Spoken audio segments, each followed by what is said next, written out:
Welcome back. The city of Portland, Oregon saw a record number of overdoses in the past year. The police department reported 548 cases. As prescription opioids became harder to obtain due to stricter regulations, many users turned to heroin. It was cheaper and more accessible. The introduction of fentanyl into the drug supply further fueled those overdose deaths. We begin here at 5 o'clock with a dramatic near-death story on Portland streets. In the past few days, the city has seen a rash of suspected drug overdoses. At least 3 people have died, and nearly a dozen others almost didn't make it.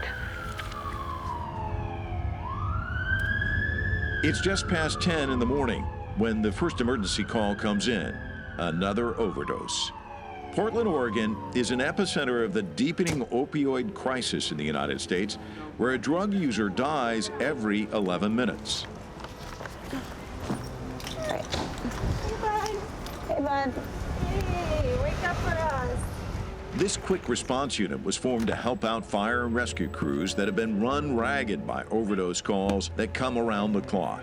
We have the overdose team running out of Station 1 right now as that trial for a couple different reasons. They were the station that was hit the heaviest with, those 7,000 overdoses that happened last year. They ran a third of those calls. Is he breathing? No. Why don't you get some oxygen? Is he back? We can send a more appropriate resource like the CHAT team, which is a paramedic and an EMT. We can, get there faster. We are able to, provide, on-scene care. If they need to go to the hospital, we have an ambulance that responds with us. First responders are battling a drug epidemic with no end in sight. Fentanyl, a cheap and highly potent synthetic opioid, is up to 50 times stronger than heroin. It has been responsible for the majority of overdose deaths, and newer, even deadlier analogs are now hitting the streets. We had an OD there a couple hours ago. It made me focus at the bus stop directly. I could see the gentleman on the ground. Some days we have 4, 5, 6, 7 overdoses. So right in this area, it's normal for us to deal with it. Like all day long. Your fire trucks, paramedics running constantly. I mean, it's sad what's going on. And a lot of people are scared of what's going on. They don't know what to do. Veteran paramedic Justin De Jesus administers a shot of Narcan, a medication that can help reverse an opioid overdose and restore the man's breathing. Let's get a BVN. Probably like 6 a minute. Yeah, not too bad.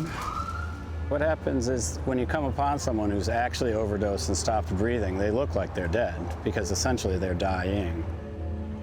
They'll be pale, blue in their lips, tongue sticking out, whatever.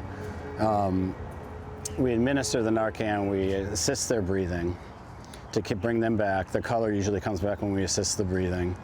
Their pulse comes back up, and then it usually takes about 2 minutes before the Narcan really kicks in. Are they ready to wake up? Give them a little rub. Give them a little rub, Lindsay. Hi, bud. Hi. Hey. Just sit there for a sec. The fentanyl is so much more powerful than the heroin, and it's so much more prevalent, and it's a lot cheaper. At its cheapest, it was 50 cents a dose. But the problem is you only get high for 40 minutes. So we've run into people who smoke fentanyl 30 times a day just to keep that high going. How are you feeling? I'm good. What's your name? I don't have one. You don't have a name? Okay. All right. Go to the hospital? No. Can you get up and get out of here then? Ready for you to walk? Take a second. Take a second. Take a second, yeah. Yeah, take your time. Walk. Good. Actually, if someone overdoses and dies, they tend to seek out that dealer because they know that, as in their words, it's the good stuff, They want that. And they'll in their mind, what they'll do is they'll just do a little less so they won't die. But of course, since, like I said, there's no standardization, like you could be getting fentanyl that has a fentanyl pill that has nothing in it, or it can have 10,000 times the standard therapeutic dose. So you never know what you're gonna get. So you smoke the one, nothing might happen, you smoke it, or you just drop dead. Are you hurt anywhere? You fell down. You fine? I'm fine. Okay. We're just here to help. We're just here to Make help. sure You don't you're have to get okay. angry. Yeah. Okay. Moments after regaining consciousness, the man rejects offers of treatment for his addiction and disappears into the street. Okay. The quick response team heads back to Fire Station 1 to wait for its next call. In U.S. cities like Portland, such overdoses have become all too common. Public evidence of a nationwide crisis that is claiming more lives each year. In 2023, for the first time ever, the overdose death rate topped 112,000 in a 12-month period. For perspective, that's more lives lost than U.S. casualties in the wars in Vietnam, Iraq, and Afghanistan combined. With the death toll climbing, a surge of government funding has gone to states, some of which have taken drastic measures to ease the crisis. In 2020, Oregon made history when it became the first U.S. state to decriminalize small amounts of hard drugs. Instead of jail time, the so-called Measure 110 aimed to help people with treatment and recovery by expanding services and outreach centers, which have proliferated around Portland. But 4 years on, Oregon's addiction crisis has only worsened.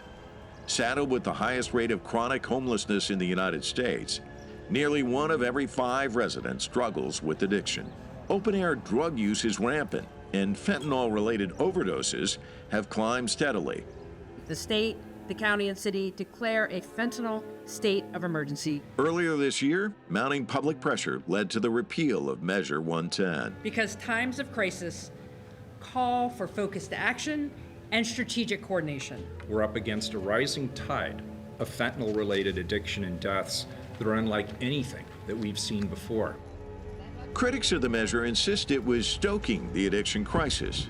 Decriminalization advocates counter that the effort was not given enough time to take hold. Now, Portland, a city famous for its progressive politics, is trying to chart a path forward through the divide. How's it going? As the homeless population increases and overdose deaths keep multiplying. I think the challenge here in the United States, again, is massive supply, very, very low cost, very potent and dangerous, and all of those structural factors, lack of shelter, lack of affordable housing, lack of behavioral health treatment resources, have led to, unfortunately, over the last 3 to 5 years, a population of individual who is growing, and that's the chronically homeless individual, who seem to be further and further away from being first in line for those treatment services, and or being stable enough to benefit, for example, from a housing-only intervention. So we're going to have to continue to lean in and develop those environments of care that offer a stabilization pathway. On a more esoteric level, I think people feel stressed out, they feel isolated from each other, there's a lack of connection, and we've become this sort of soundbite culture where feelings are to be avoided and or turned off. And there are so many different distractions, including chemical ones, that are never more powerful, that have never been more powerful and have never been more cheap, that folks are going to turn to something to help them feel different. Not long ago, Portland was having its moment, hailed as the greenest city in America. The riverside city of 635,000 people boasted a thriving economy, world-class restaurant scene, and creative culture that made it one of the most attractive places to live in the United States. Until its luck started to turn. The impact of the COVID-19 pandemic was compounded by social justice protests that turned violent and consumed parts of the downtown. Meanwhile, fentanyl produced in Mexico and smuggled up the Interstate 5 corridor by drug cartels started flooding city streets. And so we have this constant supply of drugs coming in, this open-air drug market being used just blocks from here, and people are just falling out on the street all over the place, and there were tents and lean-tos and whatnot of people just in various stages of using these hard drugs. So it was like a perfect storm that brought us from this really vibrant, amazing city, amazing downtown that had so many cool offerings, to being completely changed in the matter of 3 years. Nowhere are Portland's woes more acutely felt than in Old Town, a historic waterfront neighborhood. Since the 19th century, it's been a place where immigrants and other marginalized groups have built their lives and found community. In recent years, the area has become a hub for fentanyl addicts, both locals and outsiders, who have flocked to Oregon to score cheap drugs and use them freely. We actually became a tourist destination for people to land because you had the opportunity to utilize these substances legally. You know, in your own community, when you even have paraphernalia and you're ostracized, to here, not only is the paraphernalia accepted, it's legal and it's available to get these hard drugs and just simply use them. Decriminalization was accompanied by a surge in drug-related shootings and other violent crime, making Old Town a microcosm for the tangle of challenges around homelessness, addiction, and public safety that Portland is grappling with today. They'll get their and they'll go hide. Then the next minute they'll take another tug and it'll just knock them out cold, dead. They're dead. We heard that there were more than 200 overdoses in the city over the last 5 days. Yeah. I mean, is this the worst it's ever been? It's bad, man. People are dropping like flies. And me and the dude across the street was just talking a minute ago about they had found 13 bodies. Everybody died at the same time. It was 13 bodies they pulled up out of there. Stephen, a lifelong drug user and former convict, came to Old Town several years ago. He overdosed on fentanyl and nearly died. That scare turned his life around. You never know when that kills you, you're dead. You're gone.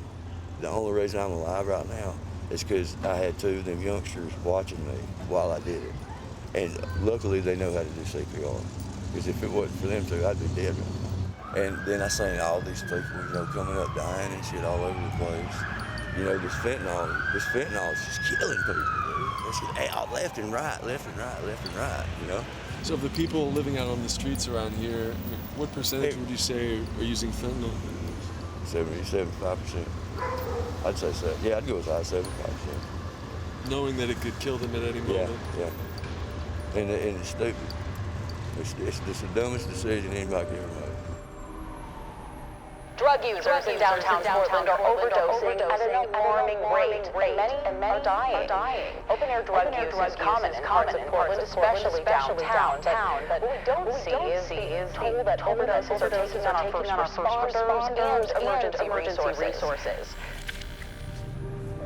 The high concentration of drug use in Old Town has made it a hub for addiction service organizations.